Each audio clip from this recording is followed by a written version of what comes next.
नमस्कार। खैराल online classes में आपका स्वागत है। इससे पहले वाली क्लास में पढ़ा था जो विकास का सिद्धांत था, जीन पियाजे का संज्ञानात्मक विकास का सिद्धांत। आज पढ़ेंगे वही संज्ञानात्मक सिद्धांत पढ़ेंगे, लेकिन जेरोम ब्रूनर का संज्ञानात्मक विकास का सिद्धांत पढ़ेंगे। ठीक है, तो देखिए जेरोम ब्रूनर का संज्ञानात्मक विकास का सिद्धांत। अब जेरोम ब्रूनर जो मनोवैज्ञानिक थे, तो मनोवैज्ञानिकों ने ये जो जेरोम ब्रूनर थे ये अमेरिका के थे, अमेरिकी मनोवैज्ञानिक।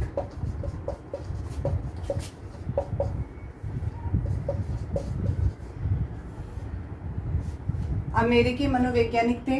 इन्होंने भी संज्ञानात्मक विकास का सिद्धांत दिया था। जैसे जीन पियाजे ने संज्ञानात्मक विकास का सिद्धांत दिया था, उसी प्रकार जेरोम ब्रूनर ने भी संज्ञानात्मक विकास का सिद्धांत दिया था। लेकिन जीन पियाजे जो थे उन्होंने अपने सिद्धांत में वातावरण को महत्व दिया था, यानी वातावरण को महत्व दिया था। लेकिन जो जेरोम ब्रूनर है, इन्होंने वातावरण को न देकर शिक्षा को महत्वपूर्ण बताया है, शिक्षा को महत्व दिया है कि जो ये संज्ञानात्मक जो विकास का सिद्धांत है, मानसिक विकास का सिद्धांत, वो शिक्षा को ज्यादा महत्व दिया है इन्होंने, और जीन पियाजे ने वातावरण को अधिक महत्व दिया था। ठीक है, तो इसी सिद्धांत में देखेंगे कि संज्ञानात्मक विकास का सिद्धांत यानी जेरोम ब्रूनर, जो ब्रूनर मनोवैज्ञानिक है, उन्होंने संज्ञानात्मक क्षेत्र को अधिक संज्ञानात्मक क्षेत्र को महत्व दिया है, जिसमें संज्ञानात्मक क्षेत्र यानी मानसिक प्रक्रिया, जो मानसिक रूप से जो प्रक्रिया है उसको बताया है। यानी अपने जो सिद्धांत है संज्ञानात्मक विकास का सिद्धांत, उसमें संज्ञानात्मक क्षेत्र को महत्वता दी है, जिसे किसमें मानसिक प्रक्रिया को बताया है कि मानसिक प्रक्रिया के द्वारा जो है मनुष्य वो उसका संज्ञान होता है, यानी बौद्धिक विकास होता है। ठीक है, इसके मुख्य आयाम क्या थे संज्ञानात्मक क्षेत्र के? स्मृति, स्मरण, चिंतन, यानी स्मृति, स्मरण, चिंतन और तर्क। जो बौद्धिक विकास होता है मनुष्य का, तो स्मृति, स्मरण, चिंतन और तर्क के आधार पर मानसिक विकास की प्रक्रिया चलती है। यानी कौन सी? बुद्धि मानसिक विकास की प्रक्रिया, यानी बुद्धि जो है वो कौन सी? मानसिक विकास की प्रक्रिया पर आधारित है।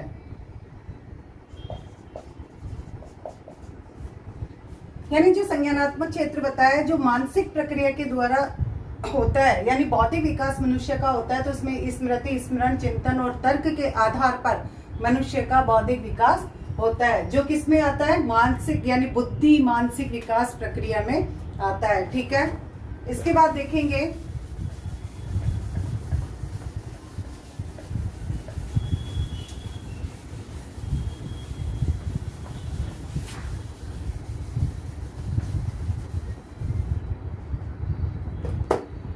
ये जो सिद्धांत है संज्ञानात्मक विकास का सिद्धांत, ये सिद्धांत क्या है? ये सिद्धांत जीन पियाजे के संज्ञानात्मक सिद्धांत, जो जीन पियाजे का संज्ञानात्मक सिद्धांत है का एक विकल्प है।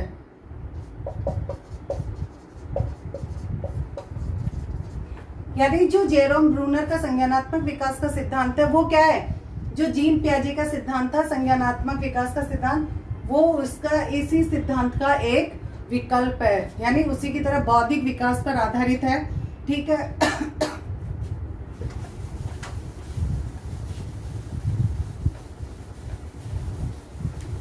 अब जो जेरोम ब्रूनर है, उन्होंने इस सिद्धांत की 3 अवस्थाओं का वर्णन किया है। इसमें 3 अवस्थाएं बताई हैं।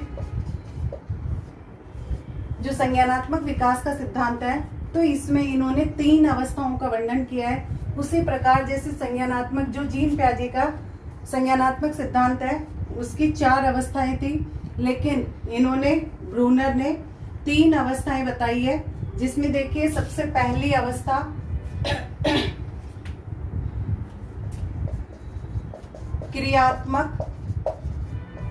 क्रियात्मक अवस्था। अब क्रियात्मक अवस्था जो पहली अवस्था है इसे विधि निर्माण अवस्था भी कहते हैं। विधि निर्माण अवस्था, ठीक है। इसी अवस्था को, जो विधि निर्माण अवस्था है, इसी अवस्था को क्रिया निर्माण विधि भी कहते हैं। क्रिया निर्माण विधि। इस अवस्था को इन्होंने, जो ये क्रियात्मक अवस्था है, तो पहली अवस्था को इन्होंने कौन सी, जन्म से 2 वर्ष तक की अवस्था, क्या कहा है, 2 वर्ष, जन्म से लेकर 2 वर्ष तक की जो अवस्था होती है उसे क्रियात्मक अवस्था कहा है। किन्होंने, ब्रूनर ने। सेकंड अवस्था इन्होंने बताई है प्रतीकात्मक अवस्था।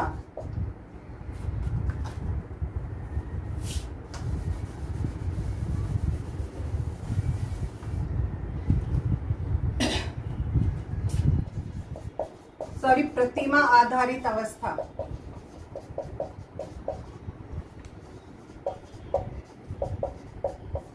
या प्रतिबिंबात्मक अवस्था।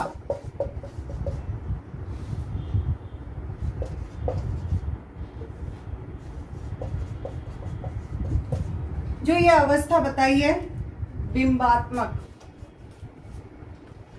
तो प्रतिमा आधारित अवस्था या प्रतिबिंबात्मक अवस्था, या इसे छायात्मक अवस्था भी कहते हैं। यानी छायात्मक, छायाचित्र यानी छायात्मक अवस्था भी कहा जाता है।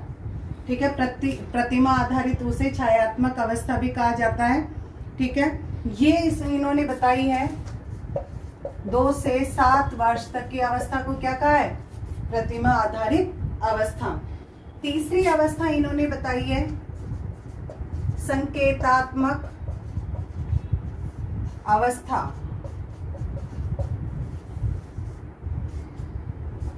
या संकेतात्मक अवस्था को इन्होंने बताया चिन्ह आधारित अवस्था।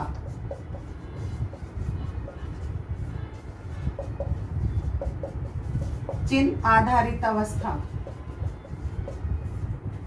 यानी संकेतों के द्वारा यह चिन्ह आधारित अवस्था या संकेत आधारित अवस्था, संकेतात्मक भी कह सकते हैं या संकेत आधारित अवस्था, आधारित अवस्था जो इन्होंने बताई है 7 से 16 वर्ष तक की अवस्था को क्या बताया है, संकेतात्मक या चिन्ह आधारित अवस्था। अब ब्रूनर ने 3 अवस्थाओं का वर्णन किया है। पहली अवस्था का नाम दिया है क्रियात्मक अवस्था, यानी क्रियात्मक, क्रिया करना, क्रिया जिस अवस्था में की जाती है उसे क्रियात्मक अवस्था। विधि निर्माण यानी निर्माण करने की अवस्था या क्रिया निर्माण विधि अवस्था। जिन्होंने बताया कि जन्म से यानी जब बालक का जन्म होता है वहां से लेकर 2 वर्ष तक की अवस्था को कौन सी अवस्था कहा है उन्होंने, क्रियात्मक अवस्था। दूसरी अवस्था है प्रतिमा आधारित अवस्था या प्रतिबिंबात्मक अवस्था या छायात्मक अवस्था, यानी प्रतिमा आधारित कोई भी चीज अगर कोई सी कॉन्सेप्ट देखकर अपने मन में जो उसका प्रतिबिंब बन जाता है यानी छाया चित्र किसी का बन जाता है उसे ही प्रतिबिंबात्मक अवस्था कहा है, जो बताई है 2 से 7 वर्ष तक की अवस्था को। तीसरी बताई है इन्होंने संकेतात्मक या चिन्ह आधारित अवस्था या संकेत आधारित अवस्था, यानी संकेतों के आधार पर जो चीज जानी जाती है यानी जो मानसिक विकास होता है उसे बताया है संकेत आधारित अवस्था, जो 7 से 16 वर्ष तक की अवस्था को कहा गया है। ठीक है, अब इन्हीं अवस्था को, जो ये अवस्थाएं हैं,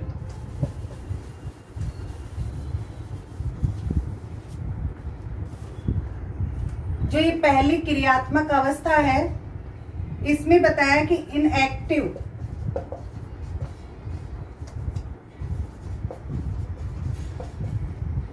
अवस्था भी कहा जाता है इंग्लिश में। सेकंड जो प्रतिमा आधारित है तो आइकॉनिक,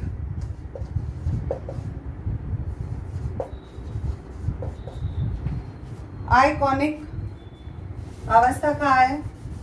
और जो तीसरी अवस्था है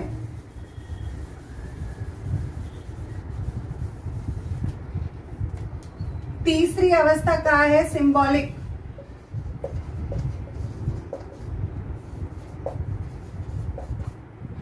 ठीक है, कभी कभी ये होता है कि जब हिंदी में समझ में नहीं आता है तो कभी कभी इंग्लिश का सहारा, इनएक्टिव स्टेट जो क्रियात्मक अवस्था को कहा गया है, आइकॉनिक स्टेट यानी प्रतिमा आधारित, आइकॉनिक यानी प्रतिमा आधारित अवस्था, और सिंबॉलिक यानी संकेत आधारित या चिन्ह आधारित अवस्था को सिंबॉलिक अवस्था भी कहा गया है। ठीक है,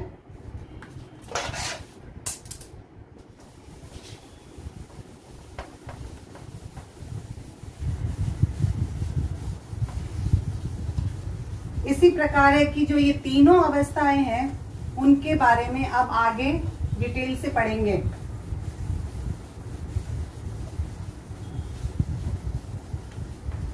अब जो पहली अवस्था थी इसमें क्रियात्मक अवस्था, पहली अवस्था बताई थी क्रियात्मक अवस्था।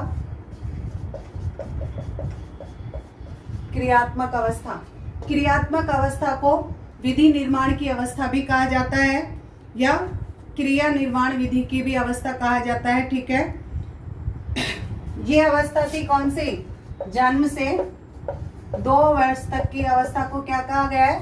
क्रियात्मक अवस्था।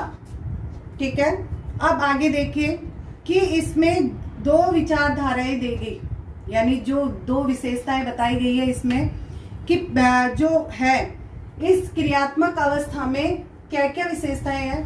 तो इसमें 2 विशेषताएं बताई है। पहली है कि शारीरिक, जो शरीर के द्वारा यानी शारीरिक अवय गामक क्रियाएं, गामक क्रियाएं करता है। कौन करता है? बालक। यानी बालक इसमें इस अवस्था में शारीरिक व गामक क्रियाएं करता है, यानी शरीर के द्वारा या जो गामक यानी सहज रूपी जो क्रियाएं होती है वो क्रियाएं क्या कहलाती है? इस अवस्था में होती है। यानी जन्म से जब 2 वर्ष तक की अवस्था होता है तो इसमें बच्चा कौन सी गामक क्रियाएं करता है? यानी लिखना, वो पकड़ना, खेलना, कूदना। ठीक है, ये सब चीजें गामक क्रिया में होती है। इसी में दूसरा बताया है चलना, दौड़ना, चलना, दौड़ना, हाथ पैर चलाना,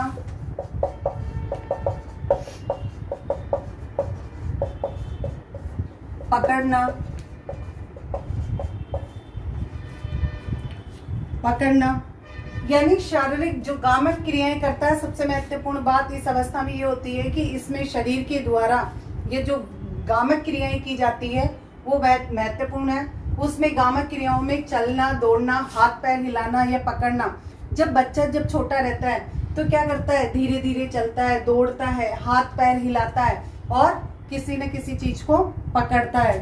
ठीक है, उसी प्रकार इसमें तीसरी बताई है कि जो वातावरण के प्रति प्रतिक्रिया करता है, वातावरण के प्रति प्रतिक्रिया करता है। यानी जैसा वातावरण होता है बालक उसी प्रकार से प्रतिक्रिया करता है। जो भी वातावरण उसके जहाँ पे बालक रहता है वहाँ का वातावरण जिस प्रकार का भी होता है उसी प्रकार से बालक प्रतिक्रिया करने लग जाता है। तो यानी क्रियात्मक जो अवस्था थी इस क्रियात्मक अवस्था में कौन सी सबसे महत्वपूर्ण बात यह है कि वह शारीरिक व गामक क्रियाएं करता है। सेकंड बात ये थी कि चलना, दौड़ना, हाथ पैर चलाना या पकड़ना किसी भी चीज को, ये भी एक सहज क्रियाएं हैं। और तीसरी बात महत्वपूर्ण ये है कि वो वातावरण के प्रति प्रतिक्रिया करता है, यानी जैसा वातावरण मिलता है उसी प्रकार बच्चा उसके प्रति प्रतिक्रिया करने लग जाता है। ठीक है, आगे देखिए।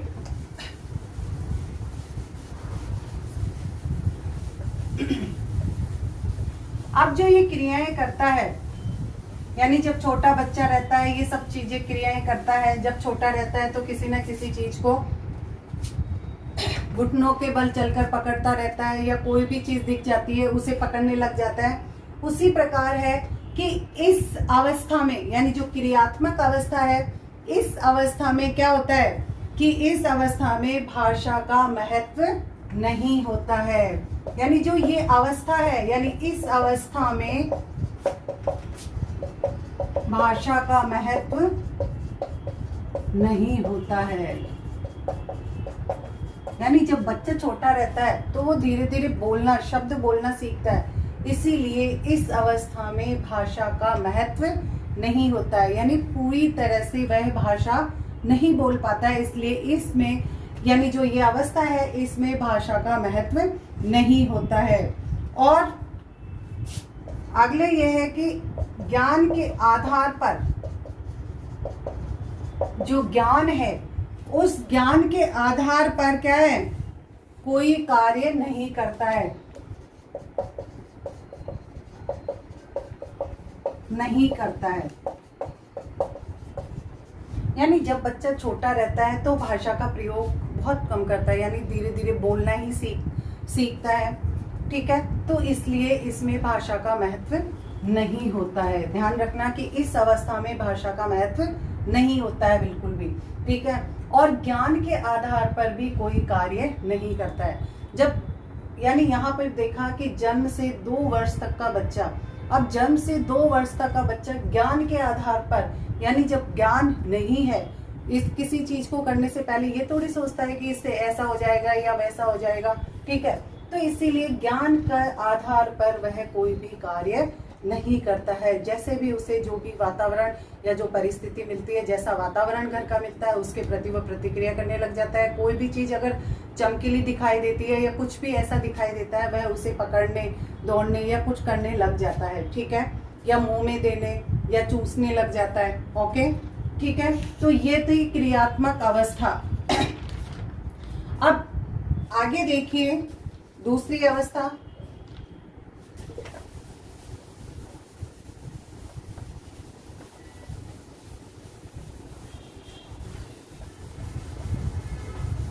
दूसरी अवस्था बताई थी प्रतिमा आधारित अवस्था।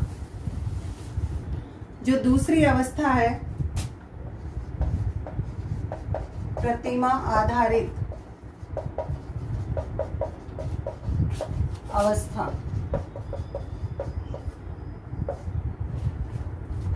प्रतिमा आधारित अवस्था, इसे छायात्मक अवस्था भी कहा जाता है।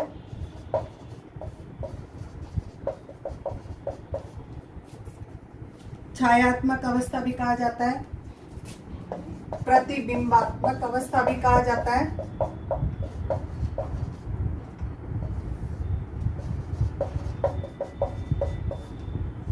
प्रतिबिंबात्मक अवस्था भी कहा जाता है। ठीक है, ये अवस्था होती है 2 से 7 वर्ष तक की अवस्था, यानी 2 से 7 वर्ष तक की अवस्था कौन सी? प्रतिमा आधारित अवस्था या छायात्मक अवस्था या प्रतिबिंबात्मक अवस्था या आइकॉनिक स्टेट। आइकॉनिक स्टेट, ठीक है, इसे ये अवस्था भी कहा जाता है। अब 2 से 7 वर्ष तक की अवस्था को क्या कहा है? प्रतिमा आधारित अवस्था या छायात्मक अवस्था कहा जाता है। अब देखा होगा कि जीन प्याजे का जो सिद्धांत है, संज्ञानात्मक विकास का सिद्धांत, उसमें जीन प्याजे ने अपनी 4 अवस्थाएं बताई है। पहली जो अवस्था थी संवेदीगात्मक अवस्था या संवेदी गामक अवस्था। जो संवेदी गामक अवस्था उन्होंने बताई थी जन्म से 2 वर्ष तक की अवस्था। सेकंड उन्होंने जो बताई थी पूर्व संक्रियात्मक अवस्था, पूर्व संक्रियात्मक अवस्था, पूर्व संक्रियात्मक अवस्था उन्होंने बताई थी 2 से 7 वर्ष तक की अवस्था। उसी प्रकार जो ये सेकंड वाली जो अवस्था है पूर्व संक्रियात्मक अवस्था 2 से 7 वर्ष तक की अवस्था, उसी प्रकार इन्होंने भी ये प्रतिमा आधारित अवस्था 2 से 7 वर्ष, यानी जो ये अवस्था है वो ही इसी पर आधारित है। जो पूर्व संक्रियात्मक अवस्था 2 से 7 वर्ष तक की बताई है, उसी प्रकार ब्रूनर ने भी जो प्रतिमा आधारित अवस्था बताई है वो 2 से 7 वर्ष तक की अवस्था बताई है। ठीक है, अब जो ये अवस्था है, यानी जो बच्चा जन्म से 2 वर्ष तक की गामक क्रियाएं करता है, सहज क्रियाएं करता है, वातावरण के प्रति प्रतिक्रियाएं करता है, तो इस अवस्था में जब बच्चा क्या करता है कि जो संप्रत्यय होता है यानी कॉन्सेप्ट होता है उसके आधार पर कार्य करता है। ठीक है, अब देखिए कि इसमें क्या करता है, जो बालक है,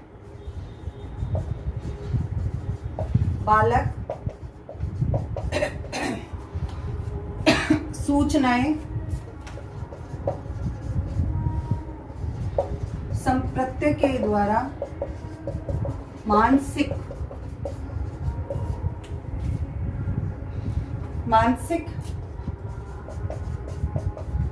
प्रतिबिंबों, जो मानसिक रूप से जो प्रतिबिंब है के आधार पर प्राप्त करता है। यानी बालक जो भी सूचनाएं संप्रत्यय के द्वारा मानसिक प्रतिबिंबों के आधार पर प्राप्त करता है, यानी जो भी बालक सूचनाएं इकट्ठी करता है किसके, संप्रत्यय यानी कॉन्सेप्ट के द्वारा, जो मानसिक प्रतिबिंब यानी जो संप्रत्यय, जैसा मान लो कोई भी अगर उसको चीज बताई जाती है तो वो अपने मन में कॉन्सेप्ट बना लेता है, यानी मानसिक रूप से, यानी मानसिक जो मस्तिष्क में है उसका प्रतिबिंब बना लेता है, एक छाया चित्र बना लेता है उसका, और उसी के आधार पर वह प्राप्त करता है। ठीक है, यानी जो भी सूचनाएं होती है वो संप्रत्यय के आधार पर जो प्रतिबिंब, मानसिक रूप से जो प्रतिबिंब बनता है उसके आधार पर वह सूचनाएं ग्रहण करता है। अब ये जो सूचनाएं है संज्ञानात्मक विकास का आधार होती है, यानी जो ये है तो संज्ञानात्मक क्या होती है, संज्ञानात्मक विकास का आधार होती है। आधार यानी जो संज्ञानात्मक, जो संप्रत्यय संज्ञानात्मक विकास का आधार होती है, यानी संज्ञानात्मक विकास का जो आधार है, जो इसका जो संज्ञानात्मक विकास का आधार क्या है, संप्रत्यय है।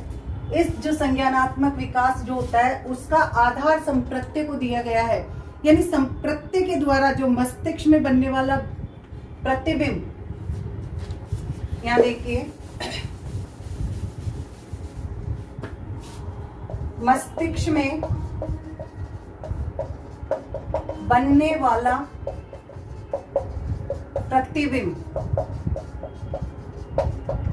जो मस्तिष्क में प्रतिबिंब बनता है वो ही क्या है, संप्रत्यय है। संप्रत्यय किसे कहते हैं, जो मस्तिष्क में कोई भी प्रतिबिंब यानी छाया चित्र, जिस चीज का कॉन्सेप्ट बनता है वो ही संप्रत्यय कहलाता है। और संज्ञानात्मक विकास का आधार क्या है, संप्रत्यय, और संप्रत्यय क्या है, मस्तिष्क में बनने वाला प्रतिबिंब ही संप्रत्यय कहलाता है।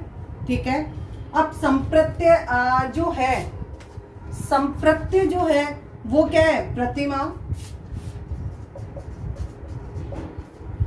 प्रतिबिंब या चित्र, यानी जो संप्रत्यय है वो प्रतिमा यानी उसकी मूर्त, प्रतिबिंब जो उसके जो चित्र है, और चित्र उसका जो चित्र सामने, छाया चित्र, प्रतिबिंब। ठीक है, तो इन सब चीजों के आधार पर ही जो संप्रत्यय है, वो संप्रत्यय जो मस्तिष्क में कॉन्सेप्ट बनता है उसके आधार पर बालक सूचनाएं ग्रहण करता है। ठीक है, क्लियर। आगे देखिए,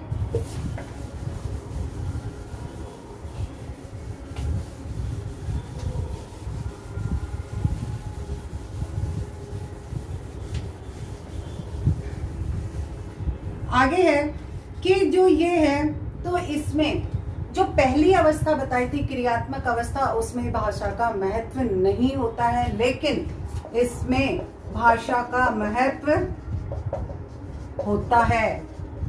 इस अवस्था में भाषा का महत्व होता है, ठीक है। यानी जो भी भाषा है, यानी जो भाषा बताई जाती है, पहली अवस्था जो बताई थी क्रियात्मक अवस्था, उसमें भाषा का महत्व नहीं होता था, लेकिन जो सेकंड अवस्था है प्रतिमा आधारित अवस्था, इसमें भाषा का महत्व होता है।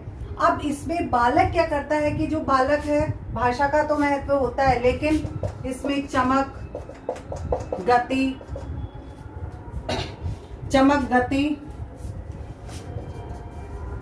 शोर, ध्वनि, इन सब पर आधारित होता है। यानी चमक, कोई भी चीज अगर नहीं आती है, खिलौने वगैरह जब उसके सामने नहीं आते हैं, तो वह उसको लेने के लिए आतुर रहता है, गति करता है, शोर करता है, ध्वनि करता है, आवाजें करता रहता है, ठीक है। उसको पाने के लिए हर मुमकिन कोशिश करता रहता है, ठीक है।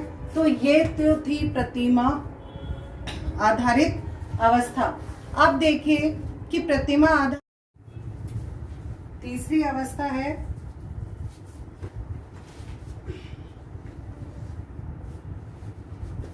संकेतात्मक अवस्था।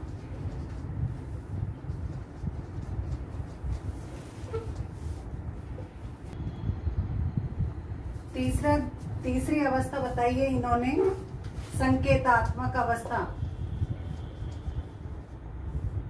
संकेतात्मक अवस्था, अब इस संकेतात्मक अवस्था को इन्होंने बताया 7 से 16 वर्ष, यानी 7 से 16 वर्ष तक की कौन सी अवस्था बताई है? संकेतात्मक अवस्था। यानी संकेत के आधारित या संकेत देने पर आधारित जो अवस्था है वो होती है, ठीक है, संकेतात्मक अवस्था।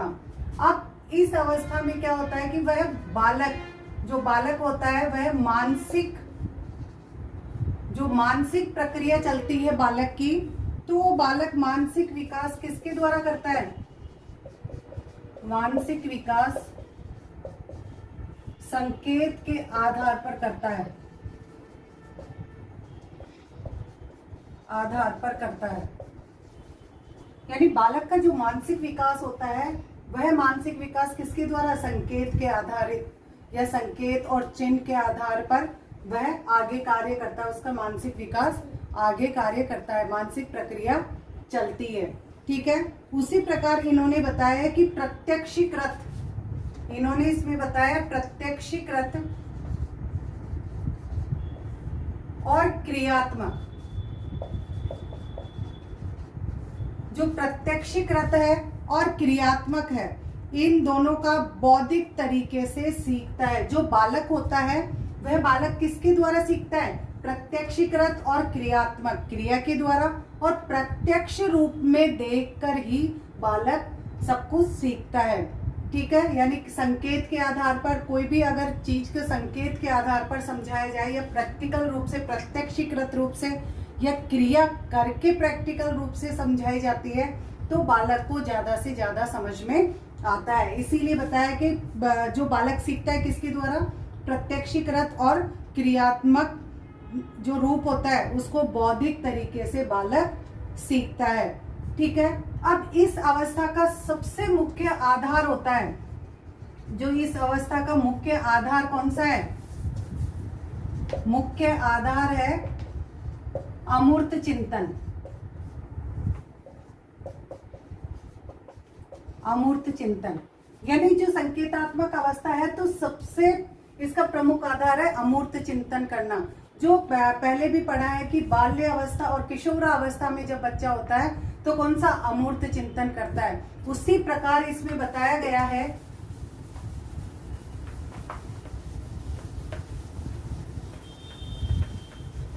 जो ये अवस्था है, तो ब्रूनर ने इसको 7 से 16 वर्ष दिया है।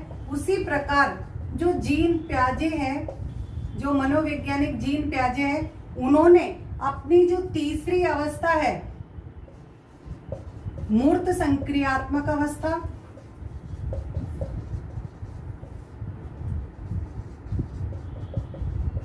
और चौथी अवस्था उन्होंने बताई थी औपचारिक संक्रियात्मक अवस्था, औपचारिक संक्रियात्मक अवस्था।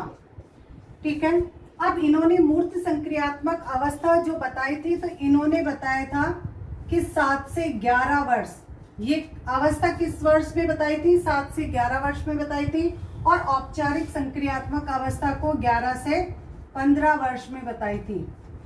उसी प्रकार इन दोनों को मिलाकर ब्रूनर ने एक अवस्था दी है, संकेतात्मक अवस्था, जो 7 से 16 वर्ष में बताई गई है। तो इसी प्रकार ब्रूनर ने 3 अवस्थाओं का वर्णन किया है और जीन प्याजे ने अपने संज्ञानात्मक विकास में 4 अवस्थाओं का वर्णन किया है। ठीक है, ये तो थी तीनों अवस्थाओं के बारे में।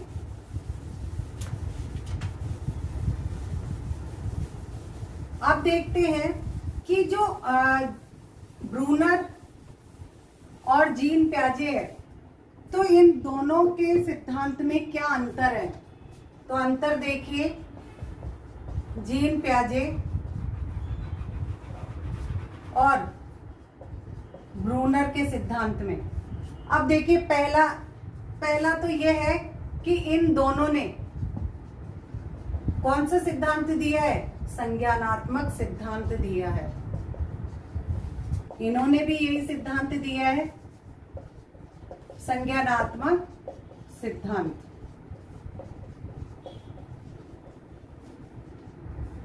ठीक है, लेकिन इन्होंने, जीन प्याजे ने अपने संज्ञानात्मक सिद्धांत में 4 अवस्थाएं बताई है, 4 अवस्थाओं का वर्णन किया है।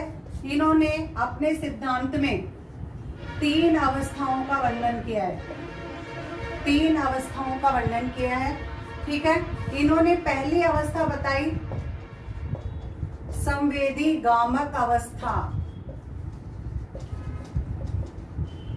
संवेदी गामक अवस्था जो बताई है जन्म से 2 वर्ष तक। ठीक है, दूसरी इन्होंने बताई पूर्व संक्रियात्मक अवस्था,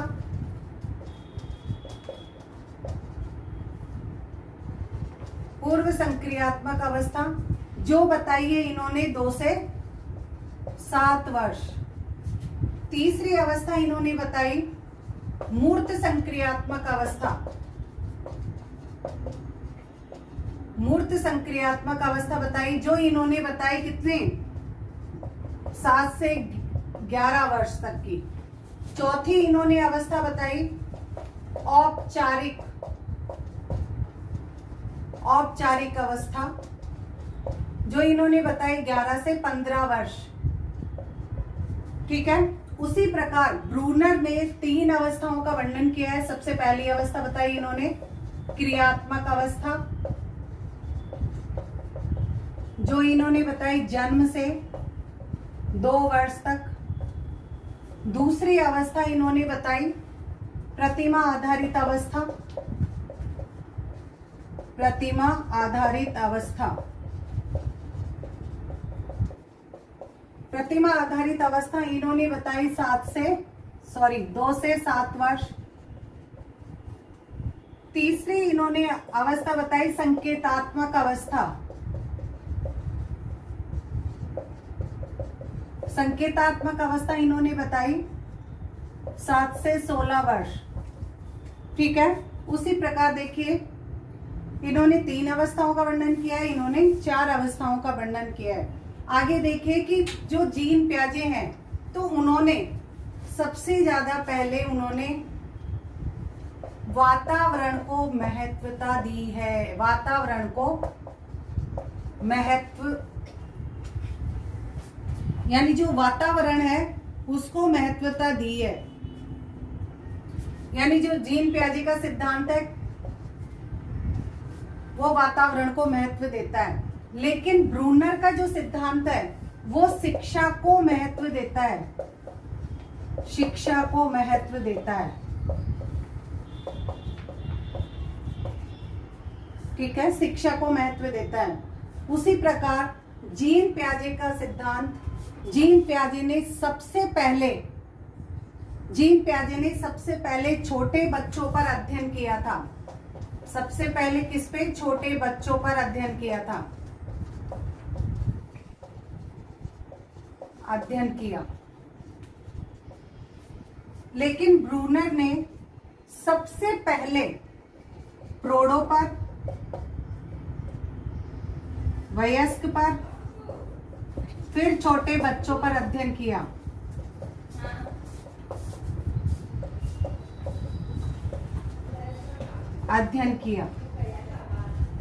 ठीक है। अब देखिए कि सबसे पहले प्याजे ने छोटे बच्चों पर अध्ययन किया था, यानी अपने खुद के बच्चे पर उन्होंने अध्ययन किया था। उसी प्रकार ब्रूनर ने सबसे पहले प्रौढ़ों पर अध्ययन किया, फिर वयस्क पर किया और फिर छोटे बच्चों पर अध्ययन किया। ठीक है। अगला देखिए कि जो वातावरण पे जीन प्याजे ने वातावरण पे अध्ययन किया, तो अगला देखिए कि व्यक्ति और वातावरण, जो व्यक्ति और वातावरण है, इन दोनों के संपर्क से जो अंतः क्रिया होती है, अंतः क्रिया दोनों की, यानी दोनों के जो प्रतिफल होता है, जो अंतः क्रिया होती है, वो जो व्यक्ति होता है, जो यह बालक होता है, वो वातावरण के अकॉर्डिंग ही कार्य करता है, यानी अंतः क्रिया करता है। जो भी परिस्थिति, वातावरण से जो भी परिस्थिति होती है, वह वैसी ही अंतः क्रिया करता है। लेकिन ब्रूनर का कहना है कि जो शिक्षा है, तो इन्होंने शिक्षा का बताया कि शिक्षा किससे? संस्कृति और सभ्यता, यानी शिक्षा से क्या?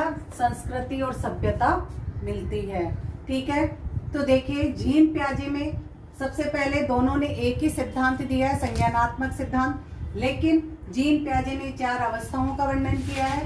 पहली संवेदी गामक अवस्था, जो जन्म से 2 वर्ष बताई है।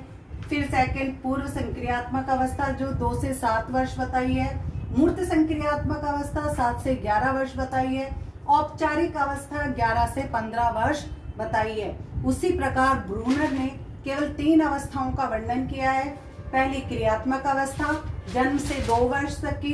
फिर सेकंड प्रतिमा आधारित अवस्था, 2 से 7 वर्ष तक की। तीसरी संकेतात्मक अवस्था, जो 7 से 16 वर्ष की बताई है। ठीक है। अगला देखिए कि जीन प्याजे ने सबसे पहले इस सिद्धांत में वातावरण को महत्व देता है, और उसी प्रकार ब्रूनर अपने संज्ञानात्मक सिद्धांत में शिक्षा को महत्व देता है। ठीक है। ठीक है। और आगे है कि सबसे पहले जीन प्याजे ने छोटे बच्चों पर अध्ययन प्रारंभ किया था, यानी अपने खुद के बच्चे पर उन्होंने अध्ययन किया था। उसी प्रकार ब्रूनर ने सबसे पहले प्रौढ़ों, फिर वयस्क और फिर छोटे बच्चों पर अध्ययन किया था। ठीक है। अब व्यक्ति और वातावरण के प्रति जो अंतः क्रिया होती है, वो ही वातावरण, यानी जो बालक जैसा वातावरण मिलता है, बालक उसी प्रकार से अंतः क्रिया करता है। उसी प्रकार ब्रूनर ने बताया कि शिक्षा से संस्कृति और सभ्यता का निर्माण होता है। ठीक है। यही अंतर था। इसी प्रकार जीन प्याजे और ब्रूनर का सिद्धांत पूरा हुआ। आगे देखिए अगला सिद्धांत अगली क्लास में पढ़ेंगे। ठीक है। Thank you.